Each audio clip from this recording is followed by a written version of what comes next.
لا حول ولا قوة إلا بالله العلي العظيم. حسبنا الله ونعم الوكيل، نعم المولى ونعم النصير. أعوذ بالله من الشيطان الرجيم. بسم الله الرحمن الرحيم. الحمد لله الذي لا يبلغ مدحته القائلون ولا يحصي نعماءه العادون ولا يؤدي حقه المجتهدون. ثم الصلاة والسلام والتحية والإكرام على سيد الأنبياء والمرسلين سيدنا ومولانا أبي القاسم محمد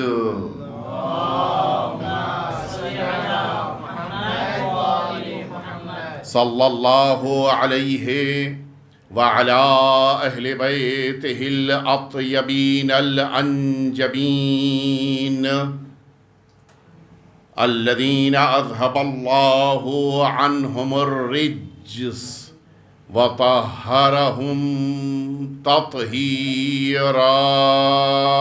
اللهم صل على محمد وآل محمد. لا سيما الإمام المبين بقية الله في الأرضين. أرواحنا وأرواح العالمين لتراب مقدمه الفداء، واللعنة الدائمة الباقية على أعدائهم أجمعين. أما بعد، فقد قال الله الحكيم في كتابه المبين وهو أصدق الصادقين وقوله الحق. بسم الله الرحمن الرحيم. ما جعل الله لرجل من قلبين في جوفه. ایک دفعہ مل جل کے آپ سبھی حضرات صلوات بھیج دیجئے.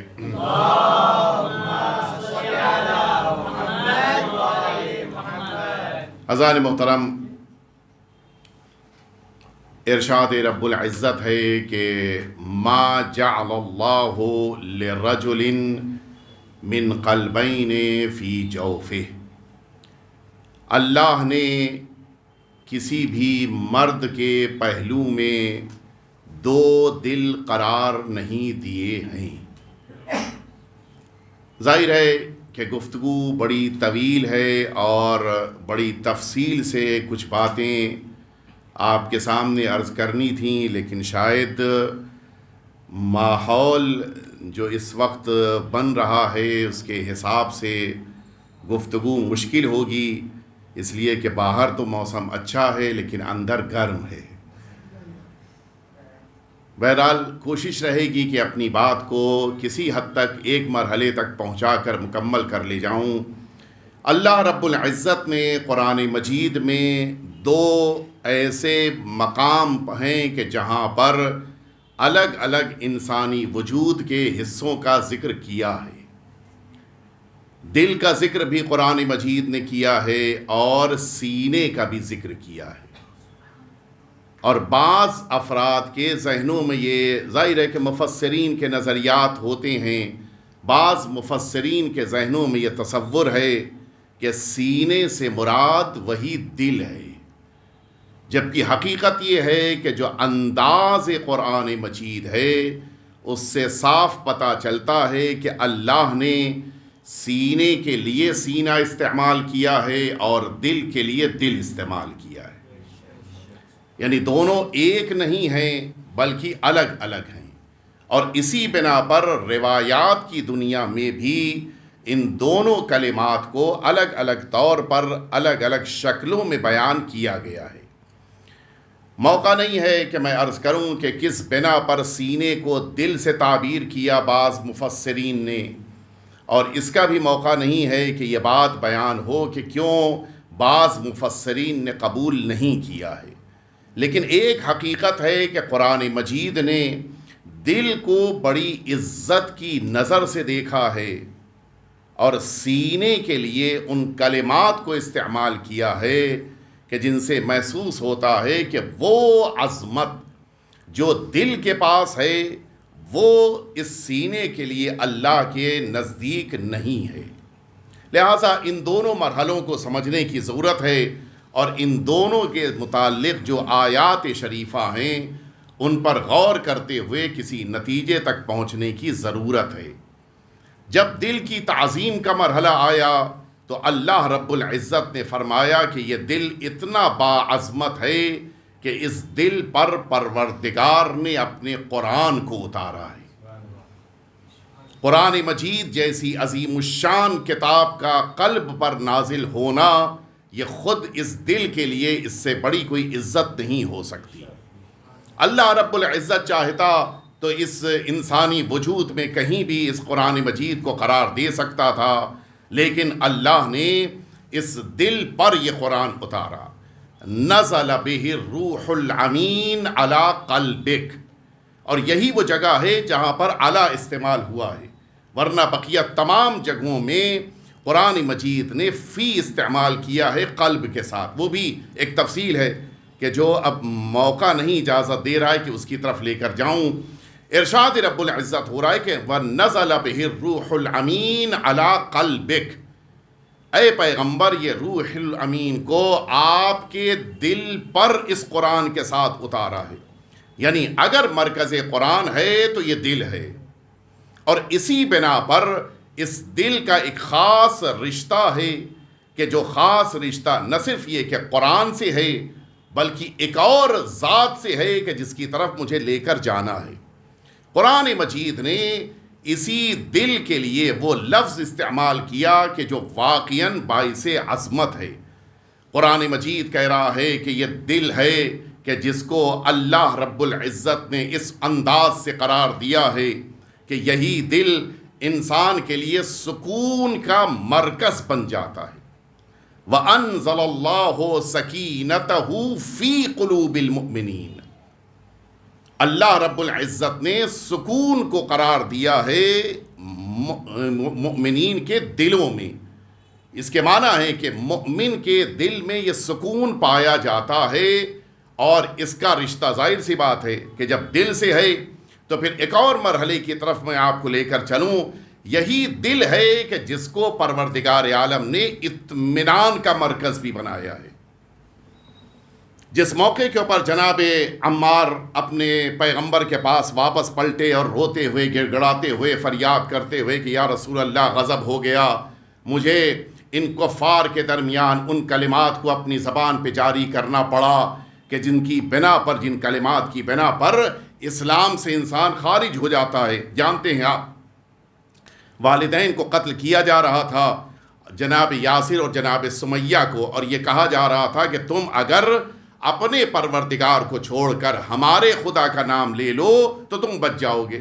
جناب عمار یاسر نے وہاں پر تقیتاً اپنی زبان پر ان کے خدا کا نام لیا، اپنی جان بچائی، واپس پلٹے حضور اکرم کے پاس، اور ادھر آیت شریفہ آ چکی تھی الا من اکرہ وقلبہ مطمئن بالایمان، جسے مجبور کر دیا جائے جب کہ اس کا دل سکون کی کیفیت میں، اطمینان کی کیفیت میں ہو۔ یہ قرآن مجید نے جہاں نزول قرآن کا مرکز بنایا، جہاں قرآن مجید نے نزول سکینہ کا مرکز بنایا، جہاں اس قرآن مجید نے اس دل کو اطمینان کا مرکز بنایا، وہیں اس قرآن مجید نے دل کو ہدایت کا مرکز بھی بنایا ہے۔ آپ یہی تو دعا کرتے ہیں کہ ربنا لا تزغ قلوبنا، اے پروردگار ہمارے دلوں کو بھٹکنے نہ دینا، کب بعد اذ ہدیتنا، جب ہمارے دلوں کی تو نے ہدایت کر دی ہے. اس کے معنی ہے کہ ہدایت کا تعلق انسان کے دل سے ہے. لیکن ادھر جس موقع کے اوپر ہم صدر کی طرف, سینے کی طرف جاتے ہیں, البتہ یہاں پر بات آ گئی ہے تو میں عرض کرتا چلوں کہ قرآن مجید نے ایک لفظ اور استعمال کیا ہے دل کے لیے, وہ ہے فؤاد. اگرچہ فؤاد کے معنی میں تھوڑا سا اختلاف ہے, لیکن اکثر نے اس فؤاد کو دل کے معنی میں لیا ہے. اور ایک بڑی منفرد آیہ شریفہ قرآن مجید نے دل سے متعلق اعلان کرتے ہوئے حضور ختمی مرتبہ حضرت محمد مصطفیٰ آپ سے متعلق فرمایا کہ ما کذب الفؤاد ما رأى. بڑا اہم جملہ ہے جو قرآن مجید نے سورہ نجم میں اپنے پیغمبر سے متعلق فرمایا کہ جو بھی قلب پیغمبر نے دیکھا وہی بیان کیا. فؤاد یعنی دل. ما کذب الفؤاد ما رأى, یہ عجیب ہے. دیکھنے کا تعلق عام شکل میں نگاہوں سے ہوتا ہے, آنکھوں سے ہوتا ہے, لیکن پروردگار نے یہاں پر قلب پیغمبر کا ذکر کیا ہے. یعنی اللہ یہ اعلان کرنا چاہتا ہے کہ قلب پیغمبر نے جو دیکھا, جو مشاہدہ ہے وہی بیان ہے. اس کے معنی ہے اگر کسی کے بارے میں کہنا ہو, عام شکل میں یہی کہا جاتا ہے کہ جو اس نے دیکھا وہی بیان کیا. یہاں درمیان میں لفظ قلب, لفظ فؤاد, لفظ دل کو قرار دینے کی کیا ضرورت ہے؟ اس کے معنی ہے کہ پروردگار عالم کوئی اور اہم پیغام دینا چاہ رہا ہے کہ جس کی طرف امت کو توجہ دینی ہے. اللہ یہ نہیں کہہ رہا ہے کہ پیغمبر نے جو دیکھا ہے وہ بیان کیا ہے, بلکہ اللہ کہہ رہا ہے کہ جو قلب پیغمبر نے دیکھا ہے وہ بیان کیا ہے. اس کے معنی ہے کہ قرآن اعلان کر رہا ہے کہ کوئی ذات ایسی ہے جو قلب پیغمبر ہے, اور اب اس ذات کی بارگاہ میں آنا ہوگا. اور اسی لیے رسالت مآب کی وہ مشہور و معروف حدیث کے جس میں فرمایا کہ فاطمۃ بضعۃ منی وہی قلبی, فاطمہ میرا ٹکڑا ہے اور یہ فاطمہ میرا دل ہے. اس کے معنی ہے کہ قلب پیغمبر سیدہ کو قرار دیا گیا ہے, اور خود رسالت مآب نے اعلان فرمایا ہے کہ فاطمہ میرا دل ہے. اب آپ ذرا سوچیں, اگر دربار میں قلب پیغمبر ہو اور اس سے کوئی یہ کہے کہ گواہ لے کے آؤ, تو پھر یہ گوار اس قرآن مجید کے خلاف طلب کیا جا رہا ہے. اب مجھے جملہ کہنے دیجئے, اللہ نے سیدہ کو قلب پیغمبر بنایا اور یہ جملہ فرمایا کہ جو بھی قلب پیغمبر نے دیکھا ہے اسی کے بارے میں بیان ہو رہا ہے.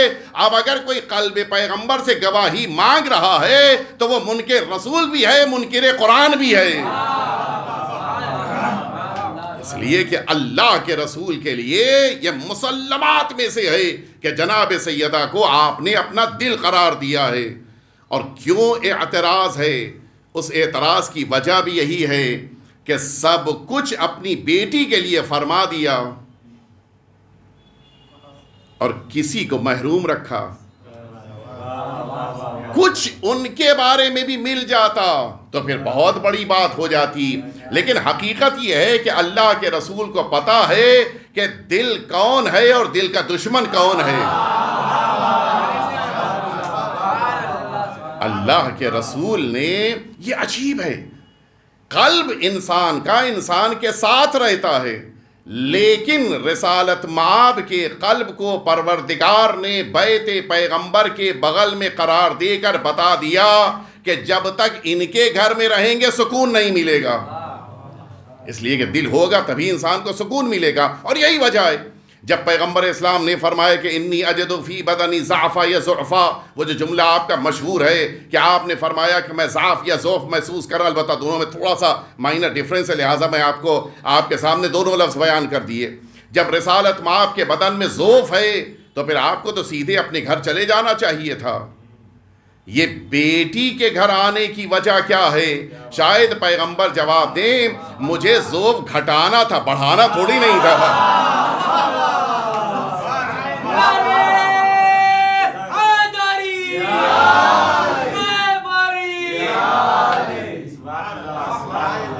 آپ کے نعرے سے پتا چل رہا ہے کہ ڈائریکٹ ہوا آپ تک آ رہی ہے. ایک دفعہ مل جل کے صلوات بھیج دیں آپ حضرات.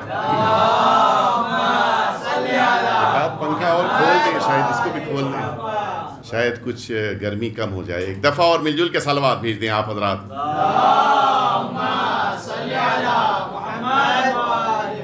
اب آپ توجہ فرمائیں, قرآن مجید نے کہا کہ قلب پیغمبر کبھی غلط نہیں بیان کرے گا. قرآن مجید نے یہ صاف لفظوں میں کہا کہ قلب پیغمبر پہ قرآن اتارا گیا, قرآن کی عظمت کے لیے یہی کافی ہے. قرآن مجید نے کہا کہ سکون قلب میں ہی ہوتا ہے, اطمینان قلب میں ہی ہوتا ہے, ہدایت اسی دل میں ہی ہو سکتی ہے. یہ ساری چیزیں ادھر سے جب صدر کی بات ہوتی ہے, سینے کی بات ہوتی ہے, قرآن نے جن لفظوں کو استعمال کیا ہے اس سے سمجھ میں آتا ہے کہ قرآن مجید کی نگاہ میں سینے کی وہ عظمت نہیں ہے. اگر عظمت ہوتی تو پھر قرآن مجید نے وہ لفظیں نہ استعمال کی ہوتی. قرآن مجید کہہ رہا ہے کہ واللہ, یا شروع میں لفظ اللہ نہیں ہے, وَنَزَعْنَا عَنْ قُلُوبِهِمْ غِلٍّ. قرآن مجید کہہ رہا ہے کہ یہ جو ان کے دلوں میں دھوکے کا جذبہ تھا, معذرت, قرآن مجید کہہ رہا ہے وَنَزَعْنَا مَا فِي صُدُورِهِمْ غِلٍّ, جو ان کے سینوں میں دھوکے پائے جا رہے تھے ان کو وہاں سے ہٹایا. اس کے معنی یہ ہے کہ دھوکہ سینے سے متعلق ہے. قرآن مجید نے یہ بھی بتا دیا کہ یہی سینہ ہے کہ جس میں کچھ ایسی بیماریاں ہیں کہ جن بیماریوں کی شفا کے لیے قرآن کو بھیجنا پڑا. قرآن مجید کہہ رہے لما, کہ اس قرآن مجید کو نازل کیا شفاء لما فی الصدور, جو سینوں میں بیماریاں ہیں ان کی شفا کے لیے قرآن آیا. یہی قرآن مجید اعلان کر رہا ہے کہ یہ سینہ ہے کہ جس کی خاصیت یہ ہے کہ وسواس رہتا ہے. آپ آیت شریفہ بخوبی جانتے ہیں, سورہ مبارکہ کون سا سورہ ہے؟ اعوذ باللہ من الشیطان الرجیم, بسم اللہ الرحمن الرحیم, قل اعوذ برب الناس ملک الناس الہ الناس من شر الوسواس الخناس الذی یوسوس فی صدور الناس. یعنی یہ وسوسہ ہے جو انسان کے سینوں میں رہتا ہے. صدور کہا گیا, اس کے معنی ہے کہ صدور میں یہ وسواس پایا جاتا ہے. غل ہے تو سینے میں پایا جائے گا, وسواس ہے تو سینے میں پایا جائے گا, بیماری ہے تو سینے میں پائی جائے گی. یہاں تک کہ شرح کرنے کے لیے, سینے کو چوڑا کرنے کے لیے بھی اللہ کہے گا علم نشرح لک صدرک, آپ کے سینے کو کشادہ کر دیا. حتیٰ یہی سینہ جو کشادہ کیا, جناب موسیٰ نے کہا کہ جس موقع پہ جا رہے تھے فرعون کے پاس, پروردگار میرا سینہ تنگ ہو رہا ہے, یضیق صدری, میرا سینہ تنگ ہو رہا ہے. اس کے معنی ہے ایک نبی کا سینہ تنگ ہوتا ہے, ایک نبی کے سینے کو چوڑا کرنے کا اعلان خدا کرتا ہے. اور اب یہیں سے میں آپ کو نتیجے تک لے کے آ گیا, اللہ رب العزت نے جو اتنی عظمت عطا کی ہے وہ دل کو دی ہے, اور ادھر سے اللہ رب العزت نے سینے سے متعلق وہ کلمات استعمال کیے جس سے پتہ چلتا ہے کہ سینہ اتنا معتبر نہیں ہے. نہیں پتہ لفظ معتبر پہ آپ نے غور کیا نہیں. سینہ ہے, اس کے پاس بہت سی امانتیں ہیں, لیکن ان کا اعتبار نہیں ہے. کب بدل جائے کچھ نہیں کہا جا سکتا. کیوں؟ میں نے اتنی بڑی بات کیوں کہی, اس کی وجہ ہے قرآن مجید نے دو لفظیں استعمال کی ہیں. وہ لفظیں کیا ہیں؟ قرآن کہہ رہا ہے, اب آئیے میں دل تک آپ کو پھر سے واپس لے آیا. قرآن مجید کہہ رہا ہے کہ اے پیغمبر وقالت الاعراب آمنا, اے پیغمبر یہ آپ کے پاس عرب کے دیہات کے رہنے والے آ کر کہہ رہے ہیں کہ ہم سب ایمان لائے. قل, اے پیغمبر آپ ان سے کہہ دیے کہ تم سب یہ نہ کہو کہ ایمان لائے, بل قولوا اسلمنا, یہ کہو کہ اسلام لائے ہیں. اے میرے پروردگار, ان دونوں میں فرق کیا ہے؟ اس کے معنی یہ ہے کہ قرآن کی نگاہ میں اسلام اور ایمان میں فرق ضرور ہے, اور اتنا فرق ہے کہ پروردگار نے دونوں کی جگہ بھی الگ رکھی ہے. دونوں کی جگہ الگ ہے. قرآن مجید کہتا ہے بل قولوا اسلمنا, اور اس کے بعد لما يدخل الایمان فی قلوبکم, اس لیے کہ ابھی تمہارے دلوں میں ایمان نہیں آیا ہے. یعنی دل میں جو رہتا ہے وہ ایمان ہوتا ہے. تو اے میرے پروردگار پھر یہ اسلام کہاں رہتا ہے؟ آئیے میں قرآن مجید کی بارگاہ میں لے کر چلوں. قرآن کہتا ہے سورہ زمر, ارشاد رب العزت 22ویں آیت شریفہ, افمن شرح اللہ صدرہ للاسلام, کہ جس کے سینے کو چوڑا کر دے خدا اسلام کے لیے.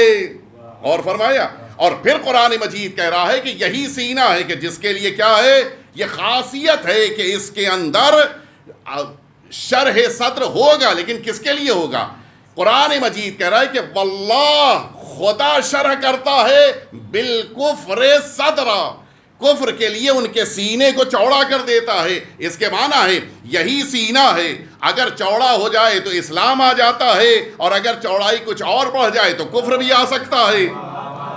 یہ ساری احتیاط قرآن مجید نے اسی لیے کیا ہے کہ جہاں پر وسواس ہوتا ہے، جہاں پہ دھوکہ ہو سکتا ہے، جہاں پر بیماریاں ہو سکتی ہیں، ان جگہوں پہ اسلام کو رکھا ہے. جہاں پر اطمینان ہے، جہاں کے اوپر سکون ہے، جہاں کے اوپر قرآن کو نازل کیا ہے، وہاں پہ ایمان کو رکھا ہے. اور یہی بنیادی فرق ہے جو قرآن مجید نے دونوں کے لیے قرار دیا ہے. اگر تمہارا اللہ پر بھروسہ سینے تک پہنچے گا تو اسلام ہوگا، دلوں میں اتر جائے گا تو یہ ایمان کہلائے گا. لیکن ابھی بھی یہ مسئلہ ظاہر ہے کہ پھر مؤمن تو بہت سارے ہیں اس دنیا میں تو سارے مؤمن ہیں. پھر یہ کیسے پتا چلے کہ جو دلوں میں ہے وہ سچا ایمان ہے؟ اس کے لیے آئیے میں آپ کو لے کر چلوں. سفینۃ البحار میں ایک عظیم الشان حدیث ہے. البتہ بقیہ کتابوں میں مناقب شہر عاشوب میں بھی ہے، لیکن سفینۃ البحار ظاہر ہے کہ اس کا اپنا ایک اعتبار ہے. سفینۃ البحار میں وہ روایت موجود ہے کہ حضور ختمی مرتبہ حضرت محمد مصطفیٰ آپ نے ارشاد فرمایا، کیا فرمایا؟ کہ ان اللہ قذف حب علی ابن ابی طالب فی قلوب المؤمنین. اللہ نے امیر المؤمنین کی محبت کو مؤمنوں کے دلوں میں رکھا ہے. اور فرمایا آپ نے، اس کے معنی ہے جس کے پاس دل میں محبت امیر المؤمنین ہو، پھر وہ یہ کہہ سکتا ہے کہ دل مطمئن ہے، دل پرسکون ہے، دل پہ قرآن مجید کو بھی اتارا ہے. لیکن اگر محبت امیر المؤمنین نہیں ہے تو پھر نہیں ہو سکتا. میں آئیے آپ کو لے کر چلوں. ظاہر ہے کہ یہ تاریخیں بھی ہیں اور ان تاریخوں میں ذکر بھی ہونا چاہیے. ایک عظیم الشان شخصیت دربار میں موجود ہیں. عالم یہ ہے کہ ہاتھوں میں بھی زنجیر ہے، پیروں میں بھی آپ کے بیڑیاں ہیں، اور دشمن بھرے ہوئے ہیں، سامنے پورا دشمنوں کا مجمع ہے. اس موقع کے اوپر آپ کی آواز بلند ہوتی ہے کہ اعطینا ستا وفضلنا بسبع. 6 فضیلتیں اور 6 چیزیں اور 7 فضیلتیں ہمیں دی گئی ہیں. ان میں 6 کیا کیا چیزیں ہیں؟ فرمایا العلم والحلم والشجاعت والفصاحت، اور اس کے بعد والسماحہ والمحبہ فی قلوب المؤمنین. اللہ نے جو 6 چیزیں دی ہیں ان میں 6ٹھی چیز یہی ہے کہ مؤمنوں کے دلوں میں ہماری محبت کو رکھا ہے. مولا کہیں اور بھی رکھی جا سکتی تھی محبت، نہیں، مؤمنوں کے دلوں میں رکھا ہے. ایک دوسری حدیث میں آپ کی خدمت میں عرض کروں. آئیے میں آپ کو لے کے چلوں. یہ تو واقعہ ہے شام کا. میں آپ کو مدینہ طیبہ لے کر چلوں. حاکم وقت آیا ہے ہارون رشید، اور جس موقع کے اوپر قبر پیغمبر کے قریب پہنچا، آواز دیتا ہے کہ السلام علیک یا ابن عمی، اے میرے چچازاد، اے میرے عمزاد، آپ پر میرا سلام. ظاہر ہے کہ قریب ترین رشتہ ثابت کرنا چاہ رہا تھا. اچانک اس مجمع میں ایک آواز بلند ہوئی، السلام علیک یا ابی، اے میرے والد، آپ پر میرا سلام. اگر اس زمانے میں یہ ویڈیو بن سکتا ہوتا اور ہارون کا ویڈیو بنتا تو کیا مزہ آتا آج دیکھنے میں. سانپ کی دم کے اوپر کوئی پیر رکھ دے. وہ تو سمجھا تھا قریب ترین رشتہ میرا ہے، اس لیے کہ جناب عباس کی نسل سے ہیں، وہ عم پیغمبر ہیں. ان کی نسل والے سب یہ سمجھتے تھے کہ رسول اللہ ان کے بھائی ہیں. اس سے زیادہ قریبی کوئی رشتہ ثابت نہیں ہو سکتا تھا. اور اب جب امام نے والد کہہ دیا، بالکل تلملا اٹھا. کیسے آپ اپنے کو کہتے ہیں رسول اللہ کے بیٹے ہو؟ پھر وہ تفصیل کہ کیسے امام نے ثابت کیا، گفتگو ہوئی.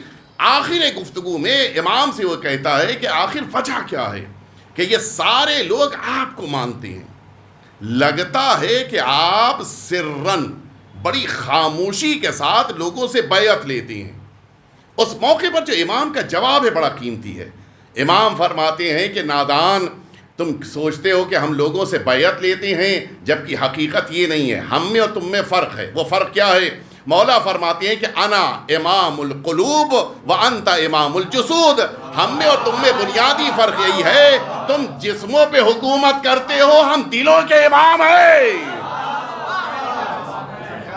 آپ نے غور فرمایا، یہ دلوں کا امام ہونا بڑا اہم ہے۔ اور اب یہیں سے میں عرض کروں آپ کی خدمت میں، ماشاءاللہ سے آپ سب، اب تو دوبارہ دور آ گیا گھڑی کا، گھڑی آپ پہنے ہوں گے، بہت سے برادران چشمہ پہنے آپ، یہ چشمہ کتنی دیر کا آپ کا ساتھی ہے؟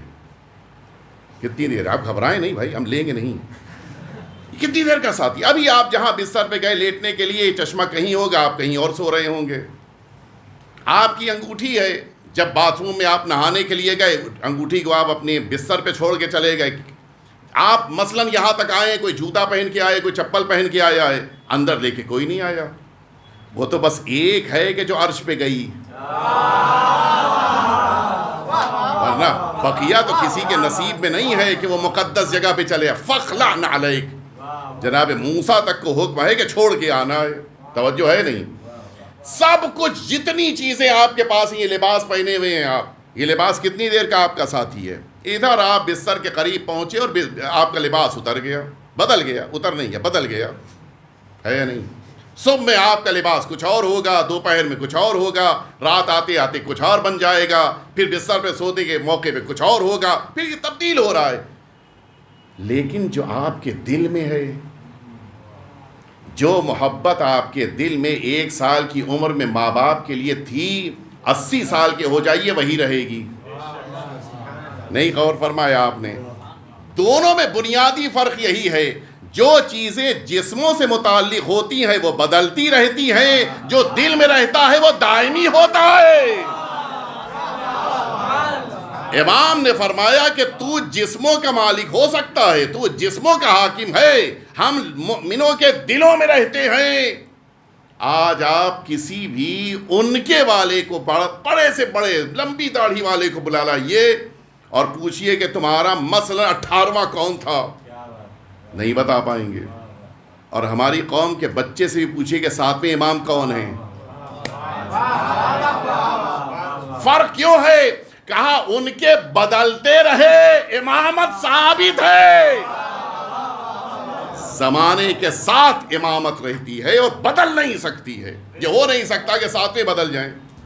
امام نے یہ جملہ فرمایا کہ انتا امام الجسود، تو جسموں کا مالک ہو سکتا ہے، ہمارا مقابلہ نہیں ہو سکتا ہے۔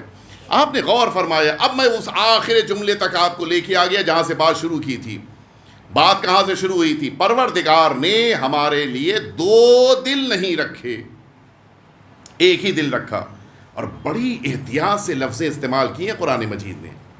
ما جعل اللہ لرجل، مرد کے پاس 2 دل نہیں ہوتے، اور مرد لفظ عربی زبان میں بھی اور اردو زبان میں بھی ایک خاص معنی، البتہ قرآن کی اس آیت میں اس معنی میں استعمال نہیں ہوا ہے، اردو زبان میں جس معنی میں استعمال ہوتا ہے شاید وہ بھی مد نظر ہو، شاید اس لیے کہہ رہا ہوں اس لیے کہ مفہوم دوسرا ہے، وہاں پہ رجل کے معنی وہاں پہ دوسرے چونکہ نساء کے مقابل استعمال ہوا ہے۔ لیکن میں جس زاویے سے کہہ رہا ہوں آپ تھوڑی سی توجہ فرمائیں۔ سرکار امیر المؤمنین حضرت علی ابن ابی طالب علیہ السلام، مولا کی لفظیں ہیں، مولا کی حدیث ہے، فرماتے کہ لا یجمع حبنا وحب عدونا فی قلب واحد، ہماری اور ہمارے دشمن دونوں کی محبت ایک دل میں جمع نہیں ہو سکتی۔ کیوں؟ اس لیے کہ ما جعل اللہ لرجل من قلبین فی جوفہ، اس لیے کہ پروردگار نے کسی مرد کے وجود میں 2 دل نہیں رکھے ہیں۔ اس کے معنی ہیں یہ 2 دل سے مراد 2 محبتیں ہیں۔ اب اگر کوئی شخص، یہ جملہ آپ کے ذہنوں کے حوالے کر رہا ہوں، توجہ فرمائیے گا، امیر المؤمنین کا اعلان ہے کہ میرے دشمن اور میری محبت دونوں ایک ساتھ دل میں جمع نہیں ہو سکتے ہیں۔ اب اگر کوئی امام حسین کو علیہ السلام کہے اور یزید کو بھی رضی اللہ کہے تو پھر حدیث کے مطابق سمجھ میں آیا وہ سب ہو سکتا ہے، رجل نہیں ہو سکتا ہے۔ صلوات بیت محمد و آل محمد۔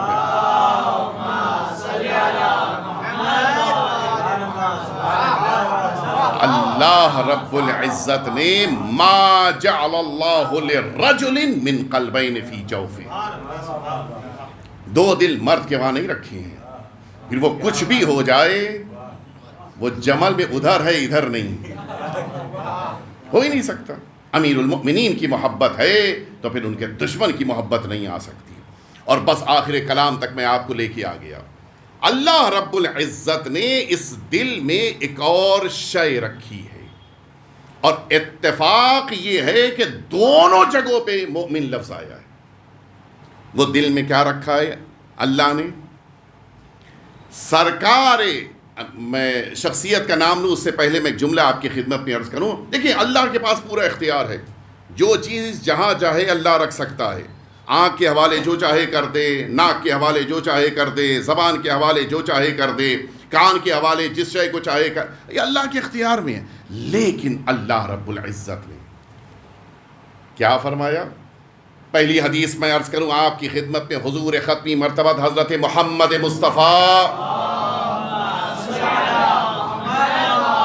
آپ کا ارشاد گرامی قدر ہے کہ ان لقتل الحسین حرارہ، اس کے آگے فی قلوب المؤمنین، سرکار سید الشہداء کی شہادت کی بنا پہ پیدا ہونے والی گرمی کہاں ہے؟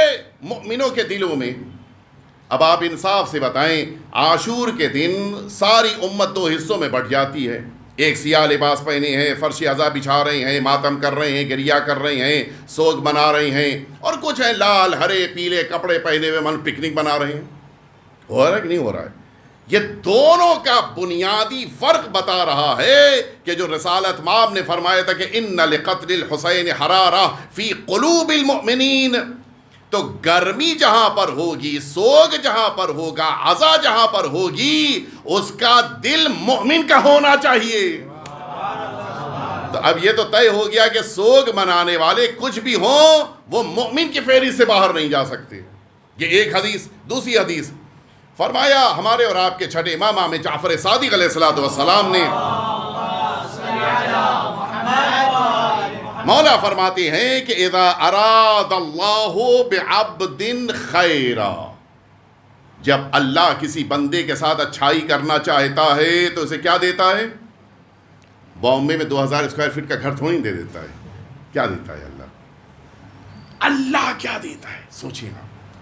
اچھا کیا نہیں دیا ہے خدا نے جو اب دے رہا ہے؟ یعنی اس کے معنی ہے اب جو دے رہا ہے وہ ابھی تک دی گئی تمام چیزوں سے بھاری ہے۔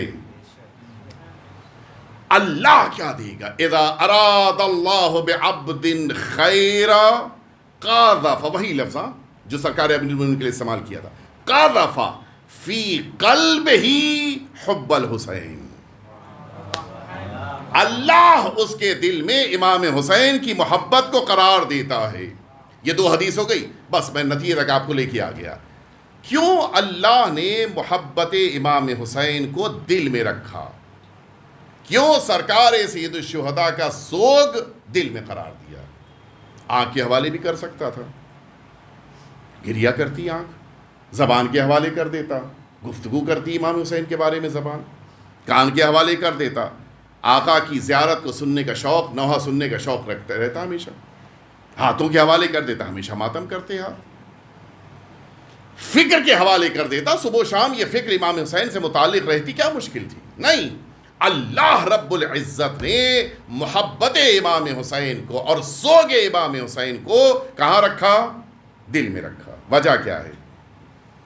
ایک بنیادی وجہ لکھی گئی ہے، البتہ تین اور بھی وجہیں ہیں جو ان کی طرف نہیں لے کے جانا ہے، ایک بنیادی وجہ ہے اور بس اسی پہ مجھے بات کو ختم کر دینا ہے۔ دیکھیے اللہ نے جو انسانی وجود میں یہ جتنے اعضاء، پوری توجہ سے آپ سنیے گا، جتنے اعضاء رکھے ہیں ان کی اپنی انفرادیت ہے۔ آپ نے کہا کہ میں سن رہا ہوں آپ کی بات، یعنی کان سے سن رہا ہوں، بول رہا ہوں اس کے معنی کہ زبان سے بول رہے ہیں، دیکھ رہا ہوں اس کے معنی ہے کہ آپ آنکھ سے دیکھ رہے ہیں، سونگ رہا ہوں اس کے معنی ہے کہ ناک استعمال ہو رہی ہے۔ لیکن کبھی آپ نے سوچا، کبھی ایسا تو نہیں ہو سکتا کہ میں دیکھ رہا ہوں کان سے؟ ممکن ہے؟ نہیں۔ میں بول رہا ہوں اپنی آنکھوں سے؟ نہیں بول سکتے آپ۔ میں مثال کے طور پر سونگ رہا ہوں اپنی زبان سے؟ نہیں ممکن ہے۔ جس کا جو کام ہے وہ اسی سے متعلق بدن کے حصے کا کہا جائے گا۔ آنکھ کا کام دیکھنا ہے، سننا نہیں۔ کان کا کام ہے سننا دیکھنا نہیں۔ ناک کا کام ہے سونگھنا دیکھنا نہیں۔ زبان کا کام ہے بولنا سننا نہیں۔ فکر کا کام ہے سوچنا، اس کا اور کوئی کام نہیں ہے۔ توجہ فرما رہے، ہاتھ کا کام ہے اٹھنا، پیر کا کام ہے لے جانا، سب کا کام بٹا ہوا ہے۔ لیکن انسانی وجود میں ایک ایسا پارٹ ہے کہ جو بظاہر تو کوئی کام نہیں کرتا، لیکن بدن کے سارے پارٹس وہی کام کرتے ہیں جو وہ چاہتا ہے۔ وہ ایک حصہ ہے جو چاہتا ہے، بدن کا پارٹ وہی انجام دیتا ہے۔ آنکھ وہی دیکھے گی جو دل چاہے گا، زبان وہی بولے گی جو دل چاہے گا، کان وہی سنیں گے جو دل چاہے گا، ذہن وہی سوچے گا جو دل چاہے گا، ہاتھ وہی کریں گے جو دل چاہے گا، پیر ادھر ہی لے جائیں گے جو دل چاہے گا۔ اب آپ متوجہ ہوئے، اللہ نے محبت حسین کو دل کے حوالے اسی لیے کیا ہے۔ اب جب محبت دل میں ہے، نتیجہ یہ ہے، آنکھ چاہتی ہے کہ امام حسین کی بارگاہ دیکھے، زبان چاہتی ہے کہ حسین حسین کہے، کان چاہتے ہیں کہ حسین کی آوازیں سنائی دیں، ہاتھ چاہتا ہے کہ حسین کے نام پہ ماتم کرے، پیر چاہتے ہیں کہ حسین کی بارگاہ تک لے جائیں۔ اللہ نے محبت حسین کو دل میں رکھ کر پورے وجود کے حوالے کر دیا ہے۔ ایک دفعہ مل جل کے سلام۔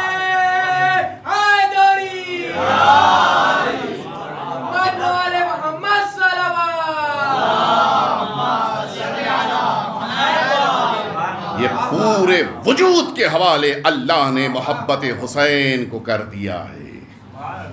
اور اب اسی لیے سب سے زیادہ پیارا لفظ کوئی ہے ہمارے دلوں کے لیے تو یا حسین ہے۔ ایک جملہ اور کہتا چلوں، بس ختم کر دیا میں نے۔ البتہ یہ جملہ صاحبان علم کے لیے نہیں ہے، لیکن بہرحال ایک حقیقت ہے۔ آپ نے کبھی غور کیا ہے یہ جو ہمارے ماتم کا انداز ہے، کیوں یہ انداز کیوں؟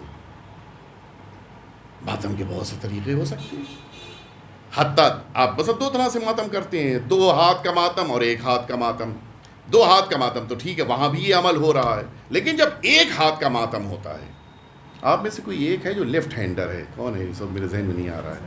کوئی ایک ہمارے بچوں میں، طلاب میں، جی یہ بھی جب ماتم کر رہے ہو تو آپ غور کیجئے گا، یہ بھی داہنے ہاتھ سے ماتم کرتے ہیں، بائیں ہاتھ سے نہیں۔ کبھی تھک جائیں تو الگ بات ہے، پھر بایاں ہاتھ اٹھے گا، لیکن اگر 1 ہاتھ کا ماتم کرتا ہے انسان تو عام طور پہ داہنا ہاتھ ہی اٹھتا ہے۔ کیوں؟ اچھا داہنے ہاتھ سے ہی ماتم کرنا ہے، آپ اپنا ہاتھ بلند کیجئے، دائیں طرف کے سینے پہ آپ ہاتھ پہنچا دیجئے، بس نہیں۔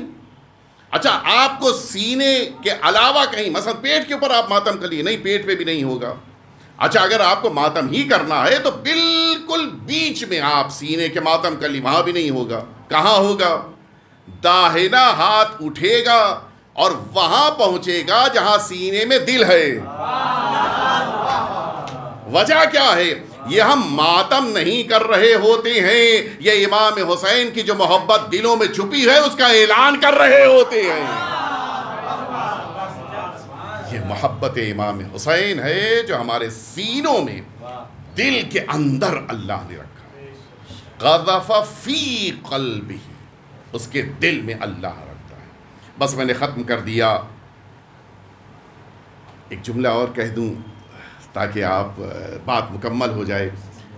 دیکھیے اللہ نے، یہ آخری حدیث پڑھ رہا ہوں اور اس سے متعلق 2 جملے اور بات ختم کر رہا ہوں۔ ہمارے آقا اور مولا امام جعفر صادق علیہ الصلوۃ والسلام، مولا کا جملہ ہے کہ ان منزلۃ القلب من الجسد بمنزلۃ الامام بین الناس۔ جس طرح سے انسانی وجود کے اندر یہ دل ہے، ٹھیک اسی طرح اللہ نے اس کائنات میں امام کو رکھا ہے، یعنی قلب کائنات امام ہیں، زندگی کائنات کی ہے تو امام کی بنا پر ہے۔ توجہ فرمائی آپ نے۔ آپ کسی کارڈیولوجسٹ کے پاس چلے آئیے کہ بھائی میں کیا بتاؤں، مجھے ذرا شبہ ہو رہا ہے، شک ہو رہا ہے کہ میرا دل دھڑک رہا ہے نہیں دھڑک رہا ہے، کیا کرنا ہے؟ کہا سرکار آپ ایک زحمت فرمائیے، میرے دل کو نکال کے ٹیبل پہ رکھ دی، میں دیکھنا چاہتا ہوں۔ کیا جواب ہوگا اس کارڈیولوجسٹ کا؟ حضور میں نکال کے تو رکھ دوں لیکن آپ دیکھنے لائق نہیں بچیں گے۔ پھر کہ مجھے اطمینان نہیں ہے کہ میرا دل دھڑک رہا ہے۔ اس کا کیا جواب ہوگا؟ اس کا جواب یہ ہوگا کہ دل کو دیکھنا ضروری نہیں ہے، دل کا دھڑکنا ضروری ہے۔ کیسے پتا چلے میرا دل دھڑک رہا ہے؟ کہ آپ بڑی آسانی سے پتا کر سکتے ہیں کہ آپ کا دل دھڑک رہا ہے نہیں دھڑک رہا ہے۔ آپ یہ دیکھیے کہ آپ کی پلک جھپک رہی ہے نہیں جھپک رہی ہے، آپ کے ہونٹ ہل رہے ہیں نہیں ہل رہے ہیں، آپ کی زبان بول رہی ہے نہیں بول رہی ہے، آپ کے ہاتھ پیروں میں حرکت ہے یا نہیں ہے۔ اس کے معنی ہے دل کی دھڑکن کو سمجھنا ہو، دل کے وجود کو سمجھنا ہو تو انسانی وجود میں آثار کو دیکھ لیا جاتا ہے۔ اب نہ کہو کہ امام کو دیکھیں گے تو مانیں گے، بس دیکھ لو کہ صبح میں سورج نکل رہا ہے نہیں نکل رہا ہے، شام کو سورج ڈوب رہا ہے نہیں ڈوب رہا ہے، رات میں فلک میں چاند دکھائی دے رہا ہے نہیں دکھائی دے رہا ہے، یہ انسان حالت گردش میں ہے یا نہیں ہے، یہ زمین گردش کر رہی نہیں کر رہی ہے۔ تم کائنات کے حرکت کو دیکھتے جاؤ، وجود امام سمجھ میں آتا جائے گا۔ صلوات بیت محمد و آل محمد۔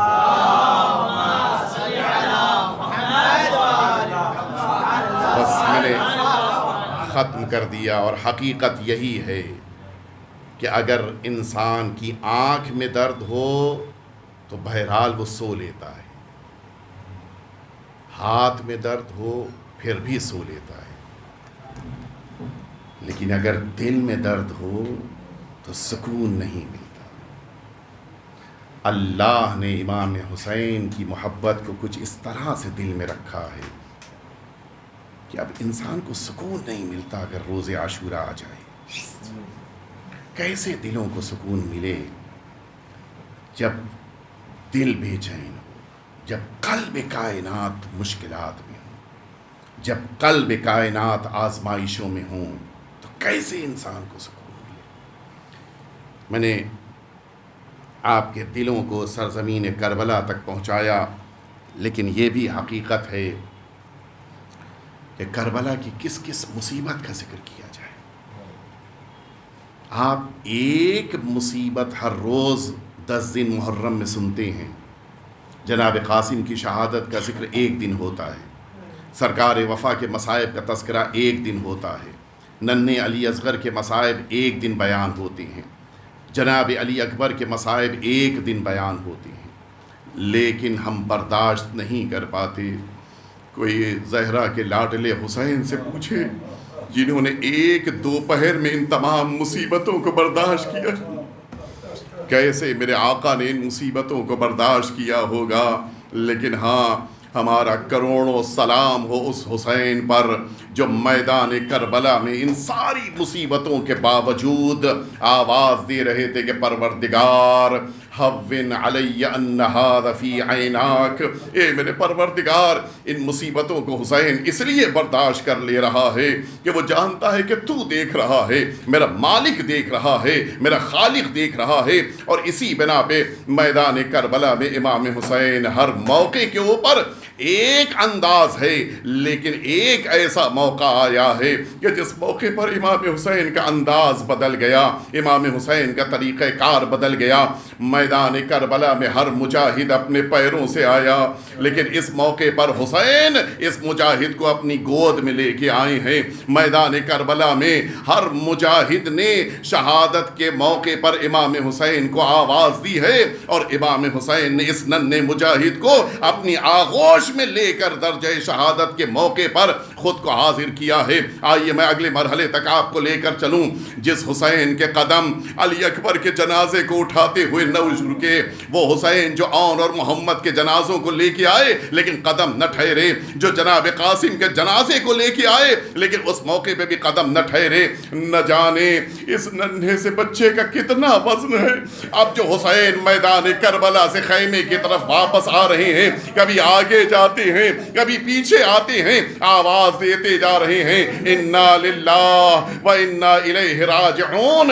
نہ جانے امام حسین کی نظر میں کیا منظر ہے، شاید حسین سوچ رہے ہوں خیمے کے در پہ ماں کھڑی انتظار کر رہی ہے، میں کیسے اصغر کو لے کے جاؤں گا۔ ہاں عزاداروں، ایک اور جملہ کہتا چلوں، میدان کربلا میں امام حسین نے کسی کو دفن نہیں کیا، صرف ایک ننھی سی قبر بنائی تھی اور ننھے علی اصغر کو دفن کیا تھا، لیکن دشمنوں سے یہ بھی گوارا نہ ہوا۔